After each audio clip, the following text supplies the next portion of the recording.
What's up, everybody? Good morning. Hey, Murphy's in the house. What's up? How we doing? Oh, man, I tell you, I think I used this joke yesterday, but I don't see any of this. Hey, what's up? I did see you yesterday. Good morning, but I'm so glad that caffeine is not on the schedule of substances, or else I'd be screwed, you know? Yeah, this has been a really fun event so far. I don't know. Are you all enjoying Cannadelic this year?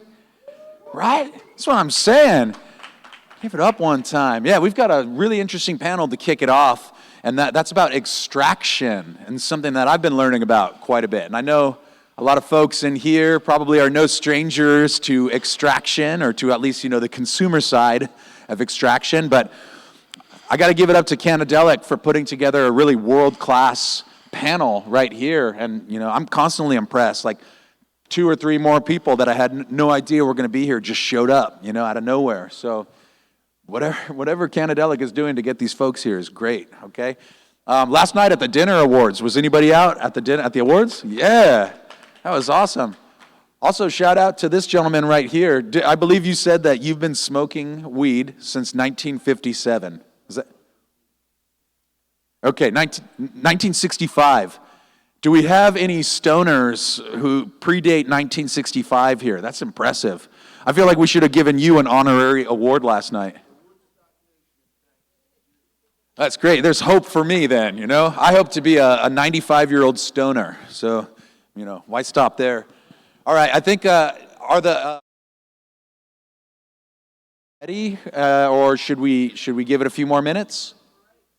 All right, well then I'll get out of your hair. Again, my name's Dennis Walker. I've been emceeing the event. It's a great honor to be here.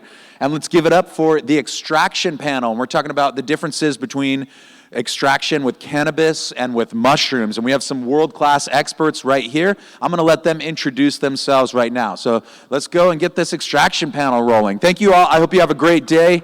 Thank you very much.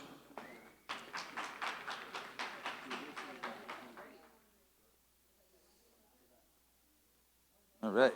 And I think do we got the mics dialed in right here? Yeah. What's up? Cheers. For you, well, I have 5. I don't know.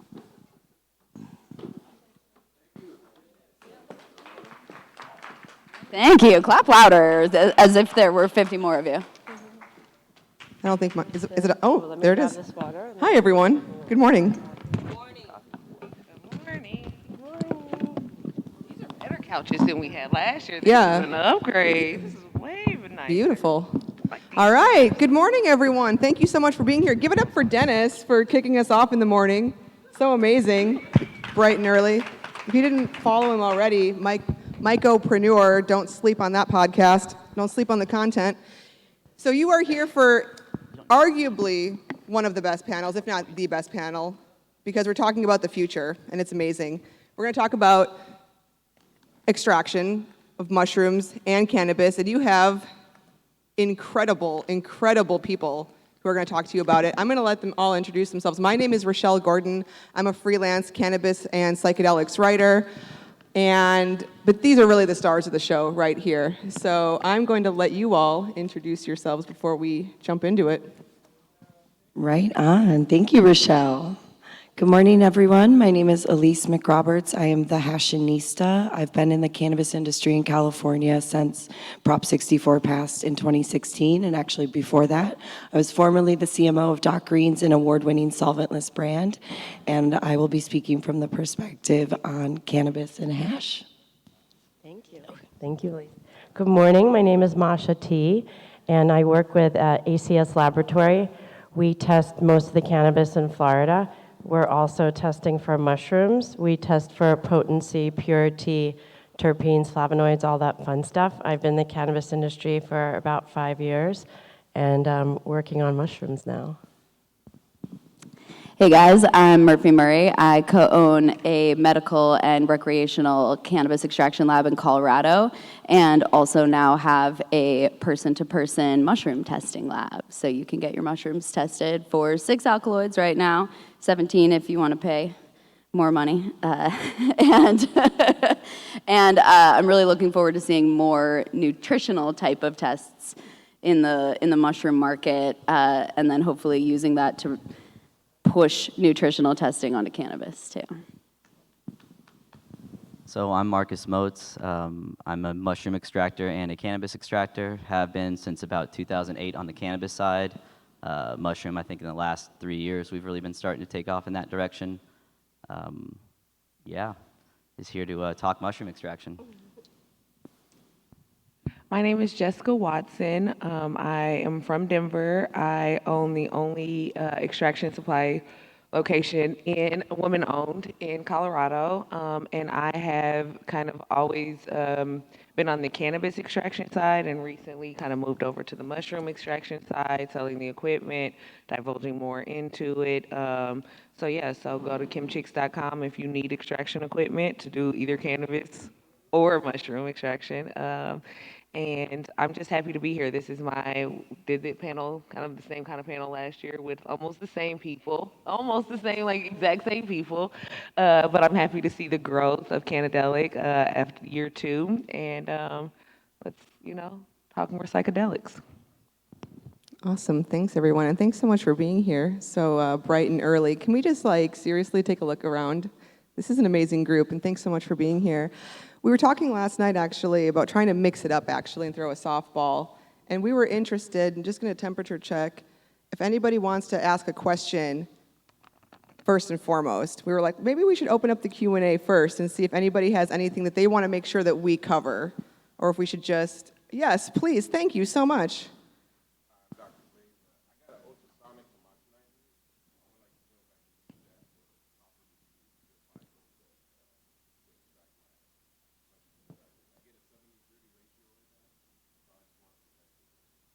Did you all hear that question? Can you? Can. Yeah, I'll repeat that for anyone who couldn't hear. So he's saying he wants to get into mushroom extraction, more of it, it sounds like, if you want to go with your homogenizer. And he's doing about a 70-30 ratio cold solvent, is that, or, yeah. And so the equipment he has is you said a ultrasonic homogenizer, so the immersion style stick. Yeah.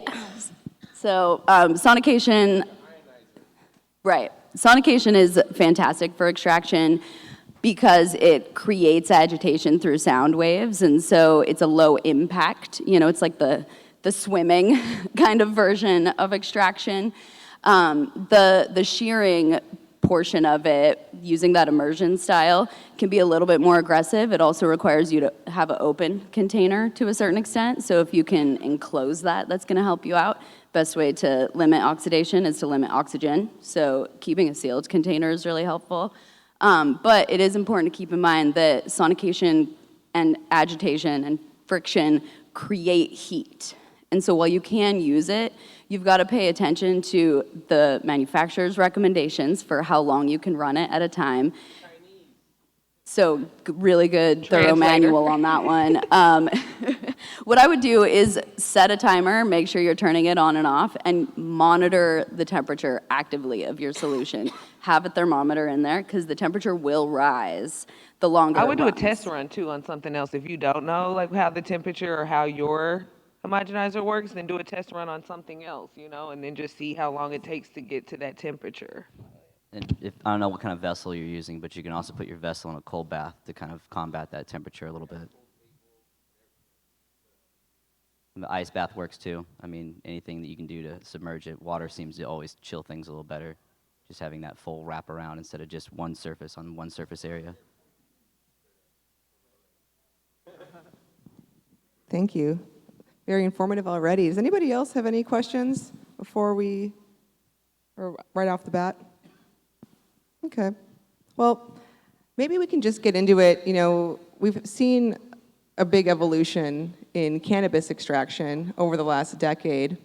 And now we're starting to see an emergence of the mushroom extraction as well, another revolution. And it's mimicking it, but in a different sort of way. And I was hoping that we could start, maybe Marcus, you could take us through kind of how things have evolved to where they are today, and kind of what's kind of hot on the scene in extraction. I know that we've seen kind of a rise from BHO to solventless, and now people are getting back into BHO. So maybe you could take us through that a little bit, Marcus, and then we'll dive into the mushroom.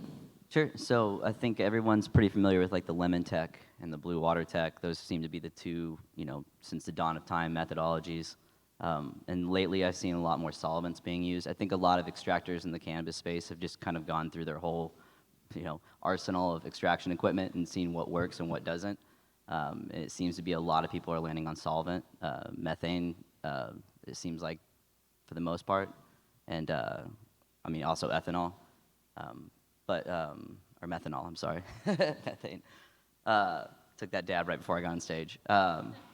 But so we've been noticing a little bit more and more that it seems like ethanol and methanol together in two separate washes seem like they're doing the best for us, just because we're starting to notice a little bit more that methanol seems to oxidize faster than ethanol. So I'd say ethanol and methanol have been kind of like the thing in the space lately. A lot of people have just been kind of trying to dial in the amount of filtration, trying to get the color out, trying to get a little bit more of the fruit body separated. So yeah, it's definitely been a different angle than doing a lot of like the solventless that it has been lately. Let's see. Yeah, same in the cannabis space. I mean, it seems like solvent's making its second wave right now, which is kind of nice to see. How do you feel about solventless extraction of mushrooms? I mean, I feel like I get a With stronger my air dose. quotations. Yeah, I feel like I get a stronger dose when I'm using solvent, and I feel like I can regulate it a little bit more effectively. I feel like lemon tech and when I'm doing like blue water tech, I'm not getting the same consistent result every single time, especially if I'm trying to properly dose something. Yeah. It's a little Especially bit if the more. mushroom strain is different, Yeah. right? Like you can't apply the same process if the strain is different because each fungi acts in a different way to certain things that it's introduced to, right? Yeah, and just the harvest on it too. People don't have the harvest time fully dialed in, kind of even what Topal said yesterday, if you're pulling them prematurely, that you're kind of getting them at a better, a better consistency then. Otherwise, they start bruising and, you start losing potency and things like that. So that's kind of good to keep in mind when you're doing this, but it's hard to tell when you're just the extractor and you may not be cultivating everything. We still do toll processing for a lot of people, so you kind of have to go off of what everybody says as far as, when did you harvest, at what point, were they bruising, did you cut down too far? A lot of little variables, kind of the same as cannabis, you're just trusting your cultivators to tell you the best information so you can give them the best final product. Well, and I'm curious, since there are so many variables, and I'm throwing kind of a curveball at you techies down at the end, but how can a company or a person or anyone try to scale up when you have so many different variables with every single different strain, every single different compound? How can you come up with a consistent product? Oh, you just need to test the hell out of it, I think. One thing that I think is important to keep in mind is that, when you look at your solvent and even your equipment selection, you have two angles to go from. And one is to target the compounds you want, and the other is to avoid the compounds you don't. And so whichever of those lists is longer, and whichever one you know the most about is going to be the one that leads your decision making. And so, when you look at cannabis, for example, like those trends in how we extract it have everything to do about when we were required to test and for what. Because you will see more distillate and more alcohol distillation of all kinds of cannabis compounds when you're looking at states with new regulations and new testing, and you've got people trying to salvage a harvest. And so, when you have a list of like really good weed with really good qualities, then, the decision to put it into a bucket of alcohol or the decision to wash it gently with ice and water is a different decision compared to when you have a list over here of things I can't pronounce or try to, of all of these pesticides that it contains and all of these other potential mold and yeast and active microbial content that you're dealing with. And so when you make your decisions, you have to look at, like, what do you know the most about? And if I want to target desirable compounds, I'm going to have cleanup work if I encounter problems. And if I want to just go in and address, sterility and cleanliness, then I can take that, like, extremely chemical approach just to get exactly what I'm looking for. And, both of those methods are valid. Both of them are important. The way that we get better clinical research is with really, really clean product because it's super consistent, like Marcus said. I was just going to say that. Yeah. I think that it starts off Right. with like knowing your grower. Like Right. it's the same thing. Like, and because of where the mushroom space is, a lot of people are like just growers are trying to like get their product out there. So they're not staying consistently with one type of person that they're providing to, right? Like they're selling to you, to you, to you, to you, to you. So that when this person comes back around, they don't have any more. And now you're losing the consistency of the grower, and then you have to wait, and maybe they might rush this batch, and maybe they might because they're selling to a mass market. And so if you get a grower that is like specifically to you, or is like a cultivator that is like, hey, I will cultivate for you, I will keep like for you, then that helps in the consistency, because then when you combine that with the testing, then you will start to get more consistent results. Yeah, you just data collection, data collection, data collection. That's the only way I feel like you can ever make things better. Well, and there's been no testing, right? Up until this far, like nobody's really been testing the mushrooms for psilocybin potency. And by the way, it's not just psilocybin. It's psilocin, biocystin, or psilocin. There's so many tryptamines we don't even know about. And Paul Stamets touched on this yesterday, and this is, I think, the second time I've seen this presentation where he flashed the cards with all of the card with all the tryptamines, and I was like, oh, we test for those. Oh, look, and so it's interesting because, and he said this, so only psilocybin and psilocin are scheduled. So we have biocystin, norpsilocin, aragonite, and 4-HTMT. None of them are scheduled. So that's the other thing with extraction, and again, we don't know enough about is, are certain extraction methods better for isolating, and I don't even like the word isolating, but,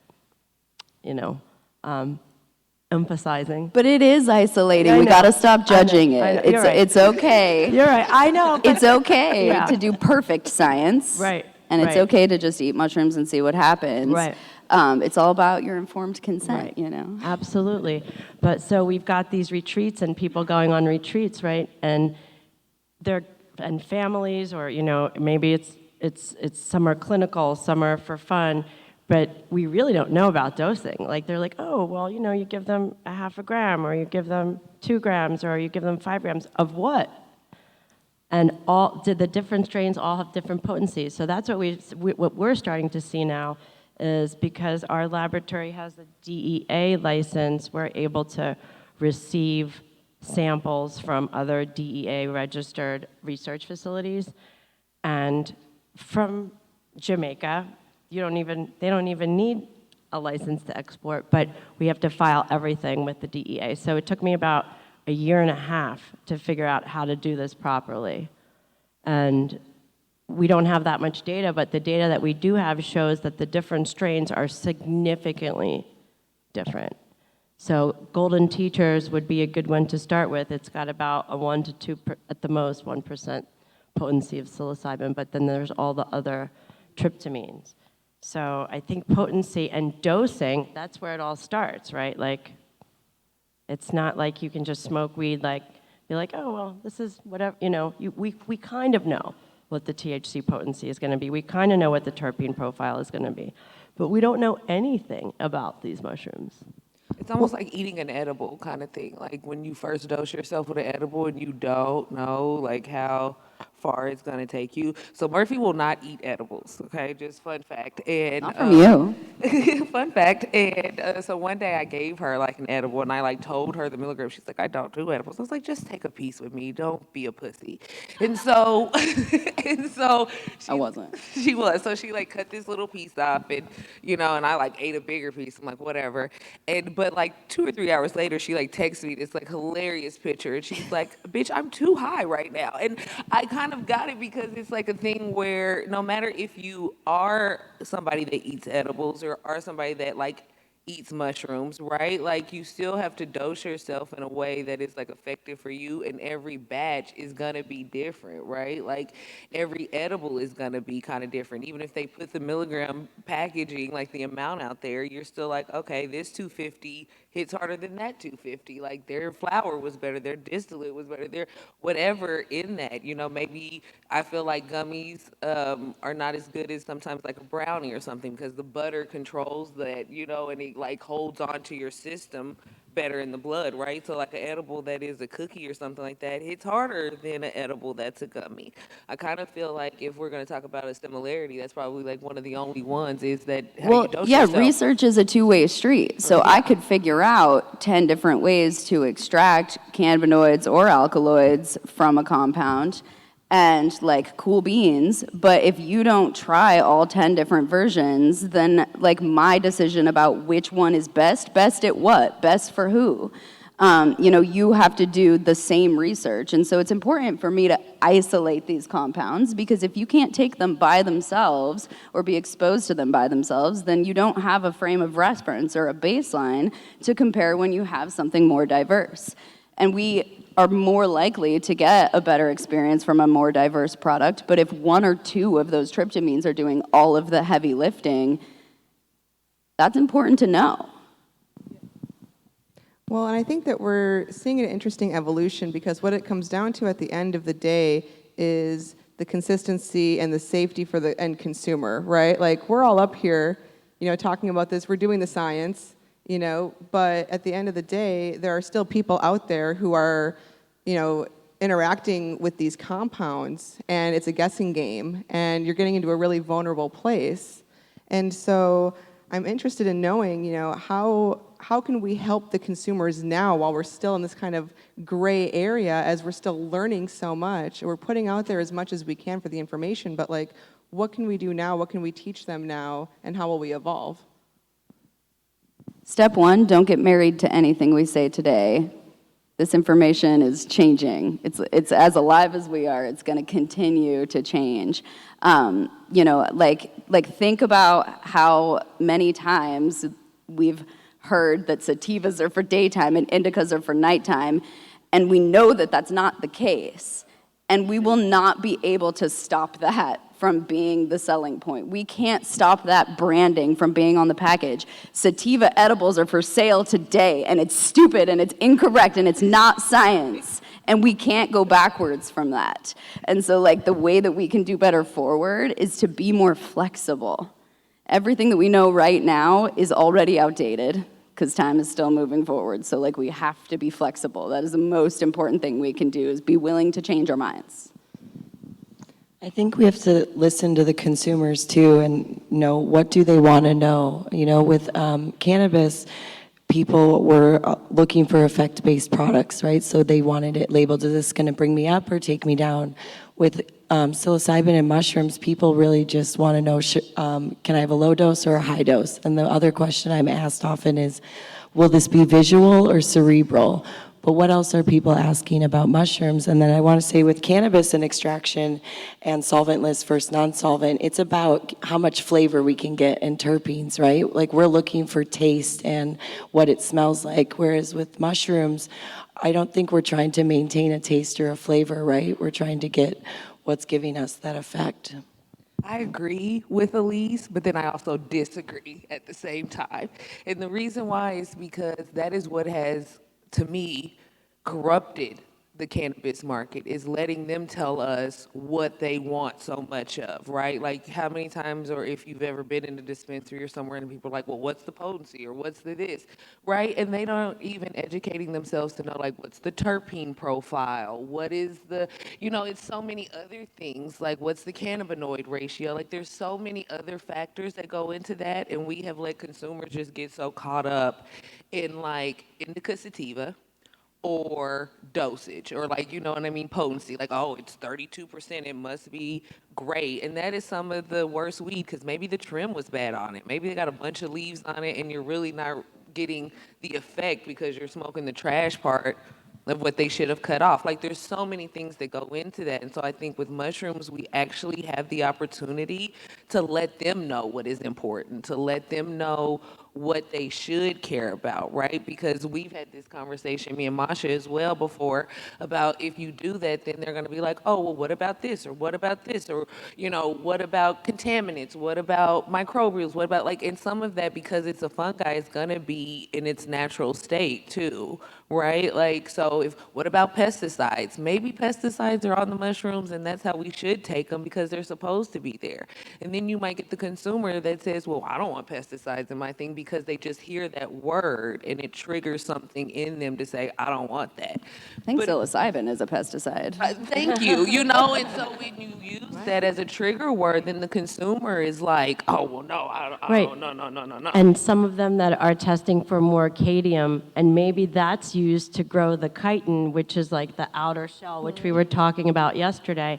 And that's something also very interesting. The ultrasonic method breaks up the chitin, that's what really keeps us from absorbing the nutrients in these mushrooms. So that goes for functional mushrooms, also for psilocybin. So it's, I think there's less chitin though. There's certain mushrooms like turkey tail and reishi that have more of it.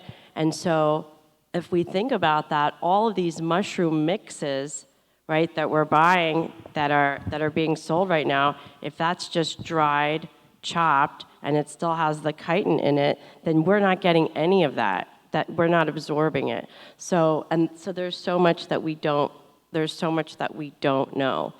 And the other thing I was just going to add to as far as what should we be telling consumers, I think that consumers need to be guided. Like I like to call it, this is a microdose, this is a social dose, this is a dance dose.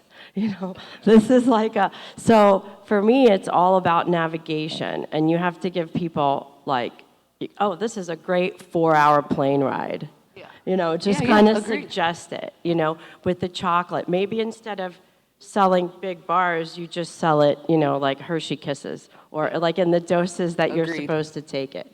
And body chemistry is a lot of it. I think if you're really wanting to learn about your mushrooms and understand them, you should keep a journal. And you should write down what you're taking, how much you're taking, what strain it is, so that you can really understand it. Because we don't have that indica sativa thing going with mushrooms, and I hope that it never does. Agreed. But there's not like that general consensus of this kind of mushroom does this kind of mushroom does that.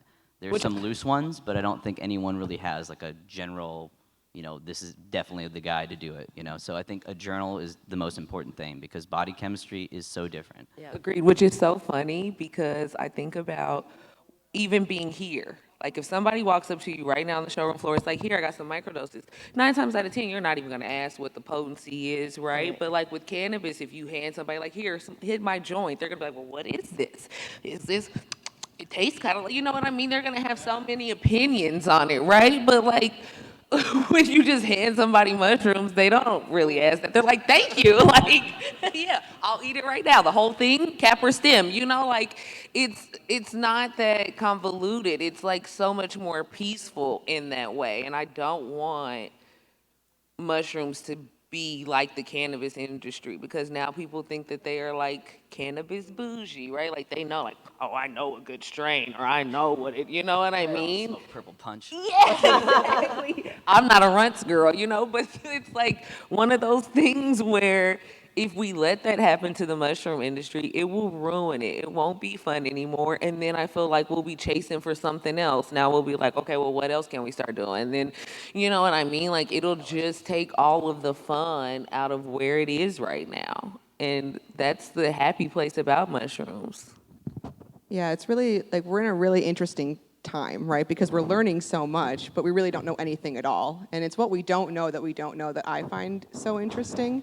And while we have been talking about, there are the different types of mushrooms and people are starting to understand what's good for them and what's not, we're not seeing that differentiation, to your point, in the market. And I know, Elise, like you've seen a lot of brands, you understand as they rise up, what it takes for them to break through in the market. And I know in the Bay Area especially, you're seeing a lot of underground products. So I'm curious about that. Like, how is the market in the gray area, like, evolving, with the beautiful packaging and the dosing? Like, are they actually getting some of that information out, or is it literally just, this is a pretty package, this is how it was made, that's it? How is it coming along? We're seeing a lot of different things, and not just in the Bay, but down here, even on the trade show floor, you can shop a variety of products. It's pretty amazing. I think what's really interesting is last year we talked about the difference between mushroom gummies and mushroom chocolate. And in the past year since then, I've seen a lot more gummies. And I wanted to mention how subjective microdose is and how much time we spend talking about, is it a 0.1, a 0.2, a 0.25, a 0.4 that you cut in half? And so, like, literally, a lot of people say microdose, and it's that really subperipheral, or are you going to feel kind of high? Like you say, what's a social dose, you know? We're seeing a lot of packaging that isn't marked at all because, and I like this mentality, brands want to keep the old school connection of you have to talk to your provider, like talk about what they're giving you, what's in it. It's not just stickered with the label of it has this, it costs that. So on the flip side, though, there's a lot of products that are marketed through Instagram and at these shows and, you know, promise you a very consistent gummy with a proprietary blend and vegan, non-GMO options, of course. So it's an exciting time for sure. Well, I'm curious too, you know, with the extraction especially, you know, there are so many different types, especially on cannabis side, and you don't necessarily always have the full spectrum, which we talk a lot about in cannabis. And we were talking, I think, last night and before, Masha, you know, we've discussed it, the importance of a full spectrum with the mushroom, especially because, as I think we were saying earlier, you eat one piece of the mushroom, it's going to be different than another piece of the mushroom. And there are all these compounds within the mushroom that we don't even know are there. So how are we to ensure that we're getting a full spectrum, and why is that important? Well, a lot of people's filtration methods, I think on the extraction side, leave a lot of fruit body in. I mean, a lot of people are giving me like this real thick crude oil. And when you go through and refine it a couple times and filter it a couple more times, you start to end up with a substantial less weight, but you end up like our final product comes out looking like shatter. And it's a really clear, pretty color. A couple of my other buddies are doing a lot of extraction, and they end up with a much cruder, thicker oil. And I feel like the cruder, thicker oil, I get a better entourage effect on because before I filter it, there's still fruit body in it. So there's definitely something to be said that you are definitely taking and isolating to some degree, or at least separating to some degree, and you know, having more of one thing than the other in your final product. So, you know, extraction always seems like it's going to pull something out, and unfortunately, we just don't know enough about the fruit bodies that we're pulling out to know what exactly we're losing that we would like to keep in there, maybe to have that more entourage full effect. I think the method of use is really important to consider too, because you know you can extract every component, line them all up, and reconstitute whatever you want. Like, you guys, we can make drugs, okay? But if I'm taking a whole fresh fruit with the complete, you know, full spectrum of whatever it contained, and then I get it 150 degrees Fahrenheit in acid and water for 45 minutes while I cook it up until I eventually bring it all the way up to 200 and pour out some gummies, like, you don't necessarily know that that hasn't influenced or interacted with that breakdown. Another thing to think and consider is just, you know, how that product is being handled. The difference between a whole mushroom in a bag in your closet for a year and mushrooms that you ground up and left in a bag in your closet for a year is substantial. And so to get that, like, full effect, what you have to do is know your source. And, you know, that can mean knowing that Jessica is unreliable and will give you way too potent of an edible. Now I know my source, and so I know that anything Jessica gives me, I'm gonna cut in half again. And then when I don't know if it came from Jessica or not, you know, when I have another product that's packaged, when I have another product that maybe is, you know, in a story that I see on Instagram, now instead of having my personal experience with Jessica to back up and inform my decision, what I'll have is a COA that tells me this has, you know, 6 of 11 tryptamines that were capable of being tested for in this sample on this date. And I feel like right now the most important thing you can look at for any of your mushrooms if you want to estimate your dose is when were they harvested? When was that product made? If you told me when the mushrooms were harvested and when the chocolate was made, I could probably do almost as good of a job guessing at that potency as our equipment can right now. And until we repeat that 5,000 more times or so, you know, it really is going to come down to, like, experience with consistent providers. You know, if we can't get the mushrooms to be consistent, then the products we're making from them won't be consistent. And consistent in terms of like how many grams did I put in versus consistent in terms of how often do you eat them, were you on a keto diet at the time, et cetera, et cetera. You know, like there's a lot of variables, and that's okay, and that doesn't even make it difficult. Science is built for variables, but the control is like, who do you know, and who did you get information from? Measure something, whatever I think the more it is. variables too makes it more fun, right? Because then you're like, oh, well, let me try to test it with this way then. Like, let me try to test it that way. I also think that it's like the day-old conversation and argument people have been having of caps versus stems for the longest time, right? What's inside of it? Exactly. And like if you make something with all caps, would it give you a different effect than if you made it with all stems or if you made it with a mix of caps and stems, right? And so I think that that is like one of the biggest things because I know people that are like, I only eat caps. I'm like, Didn't your Oakland stems. Hyphy didn't Oakland Hyphy do a study on that, and what did they determine? They were both Ian always says, eat the whole mushroom. right. Yes. That's how It's- you yeah, fix that problem. Right. Eat the whole, right. That's what they say. I'm curious if we have any questions from the audience. I know we're talking about a lot of amazing things, but yes, please, sir.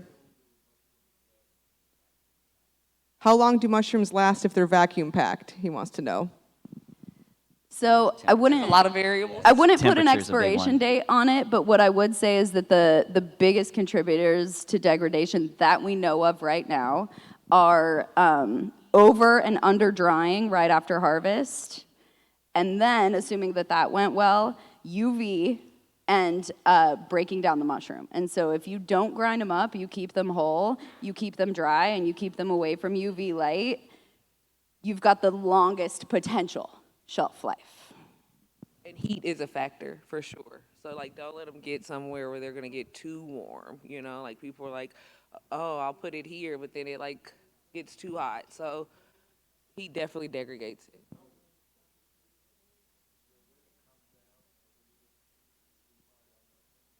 What's We a good were way to just come having this come down if you're too Charcoal. high? Eat That's your food. best bet, really. Eat food? Charcoal.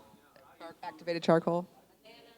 Black pepper, crushed up black pepper in a shot glass, shake it up, do the shot. We were just Potassium. talking, it's so funny that we were just talking about this yesterday at the party about like why we don't do acid is because like it'll last too long, you know what I mean? Or like I met a girl, I think we were at the Myceliae Fest and she was like microdose LSD and I was like, well that's kind of scary because like you never know how long it's gonna kind of last and when I'm ready to come down, I want to come down. Like I want to be normal again. I don't want to be high for days in like periods of time. I would, not to get too like, I'm not a doctor, let's be clear.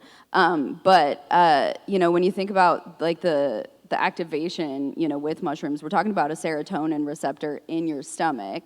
And so because we're dealing with, serotonin, like a too intense of a high, is very much a chemical kind of thing. So it is really hard to interrupt, but changing your breathing is like one of the fastest ways that you can address anxiety, mushroom related or not. And so like, have like on your phone a little 3-minute breathing exercise that can just like force you, because I feel like that is the one thing that mushrooms can do is make everyone a little too empathetic and maybe even empathetic with non-humans, and you start breathing with the walls type of stuff. So yeah, changing your breathing, I think, is the fastest change you can make. It wouldn't fix anything, but it could just, change the direction you're going.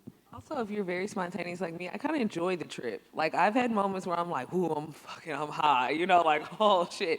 But also, it's like a roller coaster. It's like, once you're on it, you're committed, right? Like, just ride that baby out. Just let it kind of happen. Like, you just never know where it might take you, and it might take you on, like, the journey that you need to be on. Like, it might take you right where you need to be, and if you cut that in half, if you stop that prematurely, then you're not getting the full effect of what needs to like be processed and go through with you, because we were talking about it yesterday too. It's like a lot of the drugs that you take is all based off of your state of mind, right? Like you can't get super drunk and be in a bad state and think that you're going to have a lot of fun. You'll probably cry at the bar. You'll be that person, right? Same with mushrooms. If you do that drug and you're in a weird state, it can also like affect you kind of like, cause you're like, oh shit, like, and so you know what I mean? It'll like mess you up. But be reassured that there's no like known toxic quantity of psilocin for you to consume in your body. We have addressed that there's other compounds, we don't know about them yet, so I'm speaking for for simple molecules by themselves only. But yeah, but psilocybin, psilocin, there's no overdose amount. So so you can't eat too much technically, which I think can also be very comforting when you're in those moments, is that there's not a lethal dose of it necessarily. That you could encounter, although there are some extremely potent mushrooms out there. They eye-opening doses. Won't kill you necessarily. Yeah. But you will be okay. Yes, Eventually. I know you had a question, sir.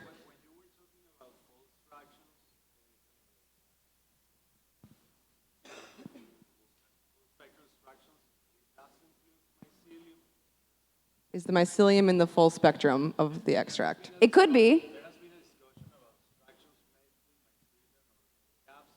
Right.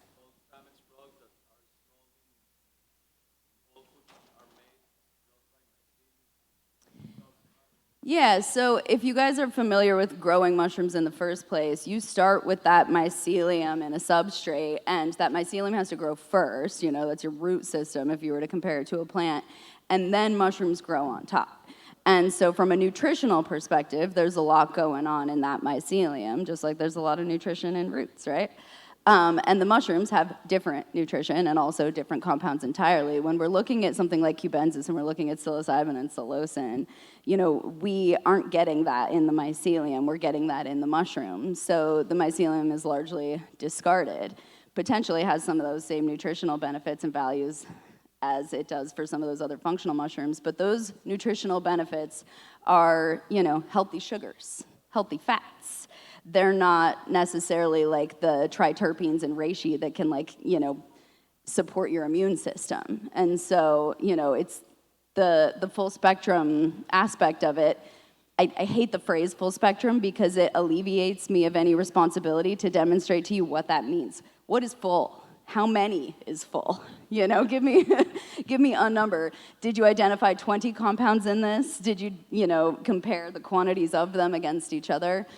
Full can mean a lot of things. So if I give you the 3 different sugars that mushroom produces, that doesn't mean that I gave you any of the triterpenoids. And saying full spectrum would prevent me from having to explain that potentially.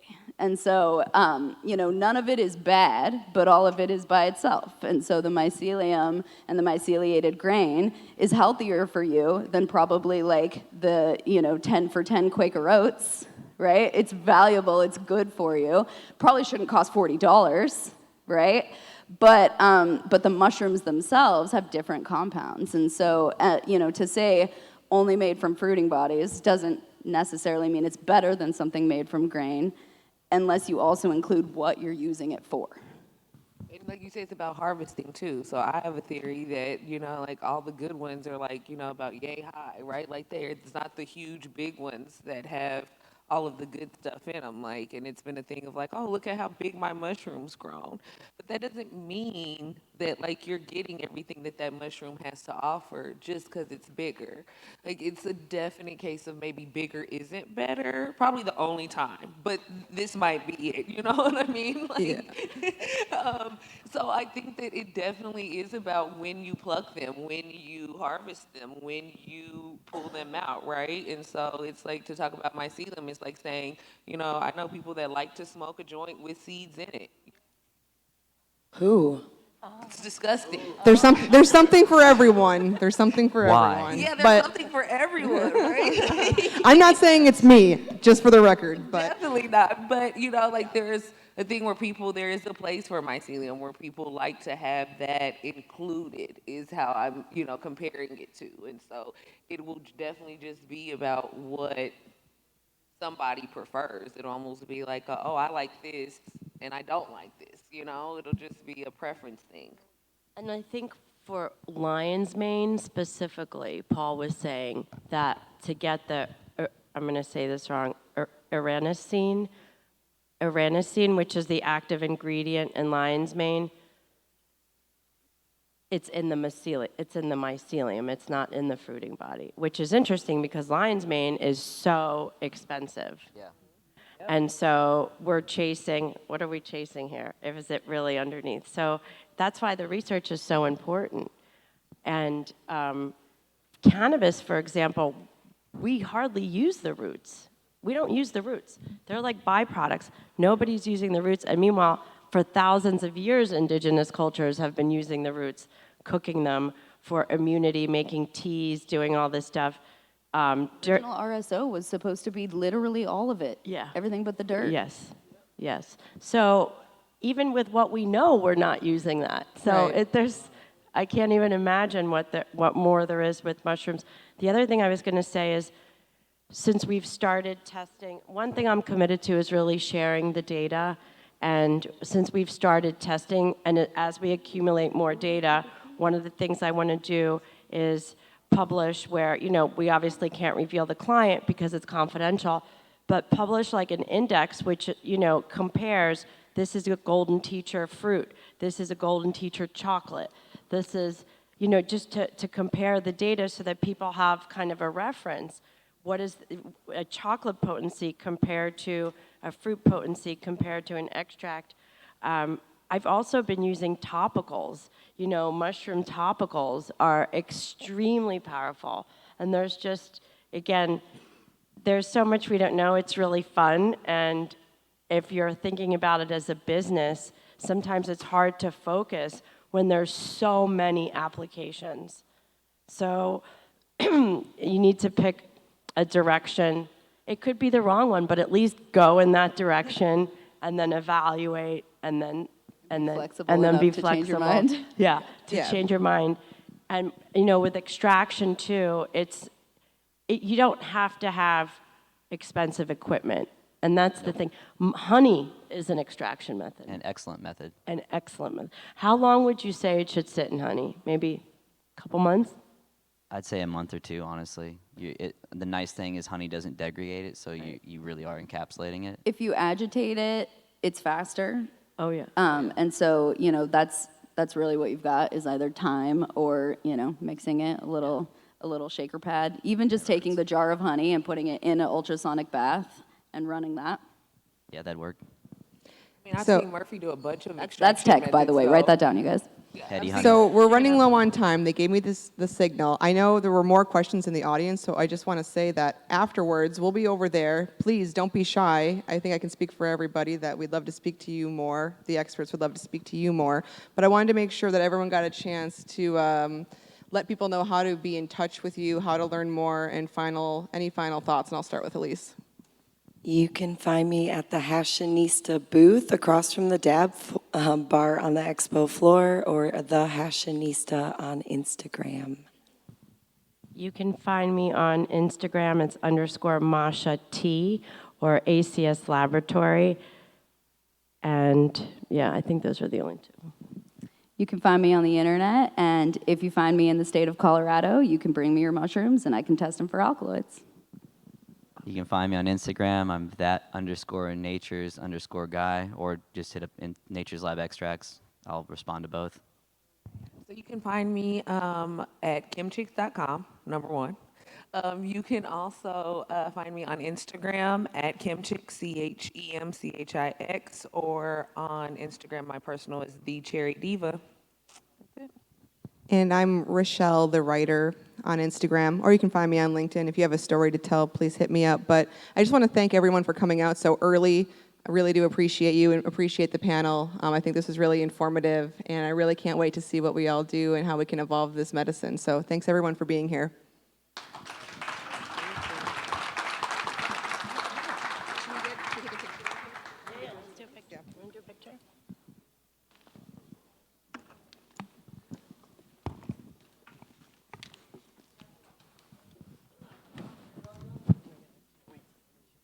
And shout out to our host, by the way, too. I'm Dennis, by the way. Hi. All right, get your photos in right now. We got a full-on rock stars up on the panel right here, right? Can we give it up for them one more time, by the way? Thank you for setting the tone. That was phenomenal. Great. Look at that. Whoa, better get out of the periphery here. All right. Yeah, wow. Love that we can talk openly about all of this right now. It's still so unfamiliar for me to be able to, speak publicly about cannabis and whatnot. It's fantastic. And I'm a big proponent of ending the drug war, as I'm sure a lot of people are here. The audacity of the DEA to schedule cannabis as Schedule 1 and to bake it into foreign policy and pressure foreign governments around the world to criminalize cannabis. For example, Afghanistan, right? Millennia of cannabis use, or arguably were